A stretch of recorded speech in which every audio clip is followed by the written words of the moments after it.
Hola mi gente, bienvenidos a nuestra sección del día de hoy. 100% inteligente, solo para personas inteligentes. El que no sea inteligente, que cambie y se vaya para otro canal. Hoy vamos a hablar de la educación secundaria, de los liceos, de las escuelas, pero de la educación secundaria, pero hoy de una manera diferente. Hoy vamos a hablar de la educación secundaria virtual, es decir, una educación secundaria online para que los estudiantes puedan estudiar desde su casa, desde su trabajo y las personas adultas puedan terminar su bachillerato. ¿Qué ventaja tiene la educación virtual para los estudiantes y en este caso para el nivel secundario? La accesibilidad. ¿Qué es la accesibilidad? Bueno, que los estudiantes pueden entrar, pueden ver, pueden visualizar, pueden interactuar con el maestro desde cualquier parte del mundo. Donde quiera que se encuentren, pueden interactuar y realizar sus clases, pueden hacer sus tareas. La flexibilidad. ¿Qué permite la flexibilidad? Bueno, que en el momento que usted tenga tiempo, en ese momento que usted está en su casa, que ya tiene la mente tranquila, usted puede trabajar sus tareas y generar usted mismo su propio aprendizaje. ¿Y qué otra ventaja tiene? Que son interactivas. ¿Por qué son interactivas? Bueno, porque los mismos recursos que provee el Internet para todos y para todas, eso permite que existe esa interactividad entre el estudiante, entre los facilitadores o tutores que tenga ese centro educativo virtual. Entonces, esto permite que ese estudiante tenga un aprendizaje más significativo y por ende resulta más provechoso. Y ustedes dirán, bueno, pero ir a la práctica, el cara a cara, el día a día con sus compañeros. Con la educación virtual, tanto el estudiante puede interactuar con estudiante entre estudiante como facilitador y estudiante y viceversa. ¿Por qué? Bueno, porque están conectados las 24 horas. Además, la ventaja bibliográfica que tienen bibliotecas inmensas, no tienen que trasladarse a una biblioteca en específico, sino que tienen un repositorio de libros en internet que permite que el estudiante pueda crear él mismo sus conocimientos. Esta educación basada en competencia, basada en el constructivismo, permite que el estudiante pueda aprender de manera remota, de manera virtual. Y yo les animo, les motivo a todos ustedes a que no tengan miedo a la educación virtual, porque la educación virtual es una realidad, llegó para quedarse y cada día vamos a ir adaptando cada uno de los procesos en ese sentido. Otra cosa muy, muy importante es que también tiene desafíos, porque tampoco nos podemos decir que todo es ventaja, también hay desafíos en la educación virtual. Por ejemplo, en nuestro país, en República Dominicana, que es desde donde yo estoy grabando este video ahora mismo, existen brechas, unas brechas muy grandes, brechas digitales, que algunos estudiantes todavía y algunas personas en el sentido general todavía no cuentan con la conectividad para recibir una educación virtual que permita esa interactividad y esa posición que habíamos dicho de las ventajas. Otra desafío que tenemos con la educación virtual es la motivación y la autonomía. Ustedes saben que al trabajar autónomo y eso si no tiene un tutor, una guía, una persona que pueda ayudar a ese estudiante, eso va a permitir entonces o no va a permitir un aprendizaje significativo. Otra cosa es los docentes, que los docentes tengan su formación o tengan una formación óptima. Esos desafíos y obstáculos que tiene la educación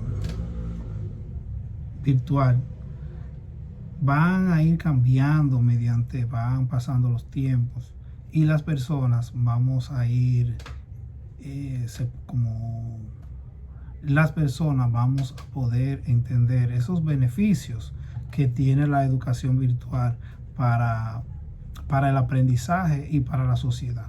Por todo eso que engloba, todas esas facilidades que engloba la educación virtual. Imagínese, usted puede aprender de su casa, aprender mediante una videoconferencia, mediante una plataforma que se llaman LMS, que son plataformas para gestionar el aprendizaje suyo. Usted va a poder aprender desde su casa, usted aprende desde su casa. No que va a poder, no, usted puede aprender desde su casa. Y un sinnúmero de herramientas colaborativas que existen. Todas esas herramientas colaborativas permiten esa colaboración entre estudiantes, pero también permiten esa colaboración entre docente y estudiante, entre estudiante y estudiante, entre docentes y docentes. Entonces, la educación virtual va a revolucionar o está revolucionando los sistemas educativos en todo el mundo. Y nosotros no podemos ser la excepción. Nosotros tenemos que adaptarnos a una educación virtual que nos ayude a fortalecer y salir de ese meollo o de ese hoyo o de esa funia que está la educación dominicana. Debemos de enfrascarnos en nuevas cosas y no quedarnos siempre en lo mismo. ¿Por qué? Porque tenemos que cambiar. Esos contenidos multimedia que existen bastante, muchísimos contenidos multimedia, vamos a sacarle provecho. Un profesor a veces no puede enseñar la matemática, pero si tenemos un contenido multimedia de un maestro de Finlandia y el niño puede entenderlo a él fácilmente, bueno, pues vamos a hacerlo con él. ¿Por qué tenemos que quedarnos ahí? No, tenemos que ir cambiando los procesos educativos. Ayer veía un video de unas técnicas matemáticas que luego yo le voy a hacer por aquí mismo, le voy a hacer unas cuantas técnicas de cálculos matemáticos, por ejemplo la multiplicación. Si a mí me enseñan la multiplicación así desde un principio, yo fuera un genio. ¿Por qué? Porque con la multiplicación uno aprende a multiplicar y a dividir. Y a mí no me enseñaron eso. A mí me enseñaron la tabla, apréndete la tabla, es una secuencia. Y ya, pero al final no aprendí nada. Entonces, la educación virtual vino a revolucionar los sistemas educativos mundiales. Cuando vino la pandemia, ¿qué fue lo que tuvieron que hacer todos los sistemas educativos? Ir a la educación virtual. Y fue la educación virtual que salvó los sistemas educativos. Esas metodologías amplias de enseñanza en entornos virtuales permite al estudiante conocer una gama bien amplia de cosas que eran impensables. Yo no pensaba nunca poder llegar a tener frente a mí cosas que ahora yo la puedo ver, que ahora yo la puedo tocar. Entonces, ese aprendizaje activo que permite la educación virtual, ese aprendizaje colaborativo y ese aprendizaje autodirigido, esas son de las cosas que nos pueden a nosotros ayudar a cambiar ese modelo atrasado de enseñanza que nosotros tenemos. Y disculpen que quizás lo diga así, pero es que molesta mucho ver cómo hacemos hincapié en lo mismo. Y no luchamos por adentrarnos a otro tipo de modelo. No tenemos que dejar algunas cosas, pueden seguir algunas cosas, pero con la virtualidad nosotros tenemos muchas oportunidades.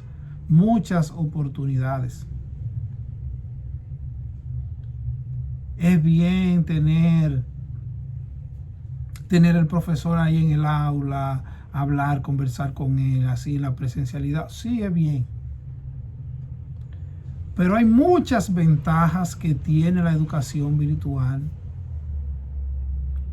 Porque todo ese abanico de posibilidades de aprendizaje que existe en la nube, todo ese abanico de aprendizaje que tenemos ahora con la inteligencia artificial, todo eso son oportunidades que tenemos nosotros como docentes y que tienen los estudiantes para aprender.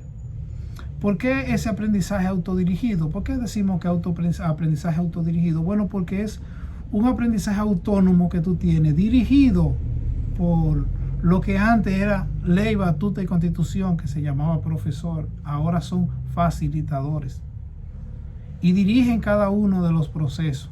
Y es usted como estudiante que va aprendiendo. Entonces, no podemos cerrarnos a lo nuevo, a los nuevos cambios. No podemos. Hay que tratar de luchar porque las cosas cambien.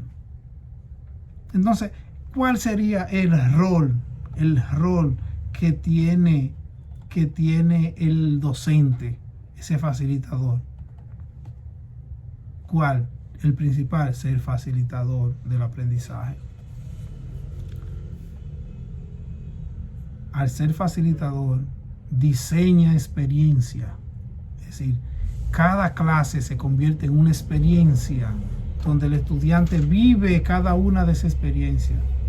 Es un dinamizador que dinamiza los procesos de enseñanza y aprendizaje. Es un tutor, es un acompañante.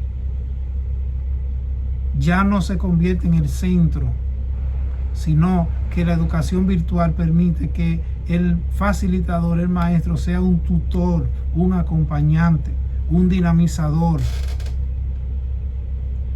porque acompaña cada uno de los procesos y no se queda estático, sino que acompaña y corrige en el mismo proceso, va corrigiendo todo lo que se va encontrando, porque el proceso es cíclico. Entonces, vamos a sacarle provecho a la educación virtual. Vamos a sacarle provecho a la educación virtual. Que en la educación virtual tenemos el futuro. En la educación virtual es como nosotros podemos bajar el gasto educativo. Nadie dice esto, pero los gastos educativos son menos. Se invierte menos y se saca más provecho. Mucho más provecho. Se invierte menos recursos. Las familias y los profesores. Pero se sacan mejores aprendizajes. Mucho mejores aprendizajes. Y el mejor ejemplo es República Dominicana. En la pandemia fue que República Dominicana, según el estudio PISA, fue en la pandemia que fueron evaluados los estudiantes, o los estudiantes fueron evaluados después de la pandemia, y ahí fue que salieron mejores resultados. Y la gran mayoría de los centros educativos, ¿a qué modelo tenía? La educación virtual o educación híbrida, porque también podemos ir paulatinamente realizando el cambio, haciéndolo un modelo híbrido hasta que se adapten los estudiantes y los profesores. Pero tenemos que hacer algo, tenemos que hacerlo con urgencia, porque de eso es lo que demanda la sociedad. ¿Cómo nosotros podríamos entonces evaluar los aprendizajes? Muy fácil, hacemos un diagnóstico. Con la misma inteligencia artificial nos puede ayudar a nosotros como docentes a hacer un diagnóstico efectivo de los estudiantes. ¿Qué quieren los estudiantes? ¿Qué saben? ¿Cuáles son las expectativas? ¿Qué es lo que ellos entienden que necesitan saber? Podemos realizar evaluaciones formativas.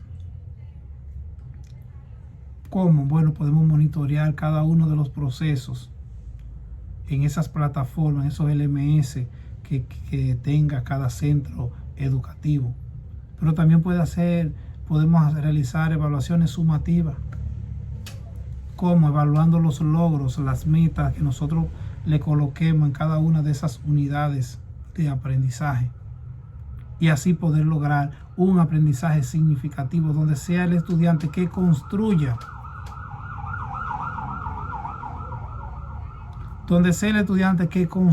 su conocimiento, sea él que construya. No es que usted le va a decir aquí, no. Usted lo guía y él busca, él analiza, se convierte en un ciudadano crítico y autocrítico, donde el aprendizaje conlleve un razonamiento, una lógica, que pueda contextualizar, que pueda conceptualizar, que son cosas diferentes, que en su contexto él puede entender lo que suceda, pero que los conceptos que se emitan, que emita cualquiera, que lea, que lo observe, tenga la facultad o el conocimiento para poder discernir y poder sacarle mayor provecho a lo que está leyendo, a lo que está haciendo. En conclusión, la educación virtual tiene un potencial infinito hacia el futuro. Es importante, muy importante, que los estados destinen más recursos a la formación de docentes digitales. Y usted dirá, docentes digitales, sí, que esos docentes adquieran competencias digitales, donde el docente puede elaborar rúbricas de aprendizaje, rúbricas de evaluación, son cosas diferentes, apoyado por la tecnología, donde el docente puede evaluar un ensayo en minutos, apoyado por la tecnología, donde el docente pueda realizar muchas cosas apoyadas por la tecnología, que se pueden realizar más rápido y más eficiente que la que podemos hacer ahora. La educación virtual continuará. Y esa evolución tecnológica no la detiene nadie. Por más que uno quiera, no la detiene nadie. Y la integración de la tecnología de la información y comunicación a la educación ha tenido muchos obstáculos, mucho, pero no hay forma de detenerlo, porque esa es la realidad que estamos viviendo. Entonces, la educación virtual es el futuro y no podemos estar de espalda al futuro. No podemos estar. Tenemos que continuar fortaleciendo los sistemas educativos de nuestros países. Y en el caso de República Dominicana, enfrascarnos en esa nueva realidad educativa. Y esa nueva realidad educativa es la tecnología y con ello la educación virtual. Así que ese es el camino que debemos comenzar a trillar para ir cambiando y que los conocimientos de una vez y por todas lleguen a la mente de nuestros estudiantes. Esto es 100% inteligente. ¿Con quién? Conmigo, con Rafael Polanco. Muchas gracias.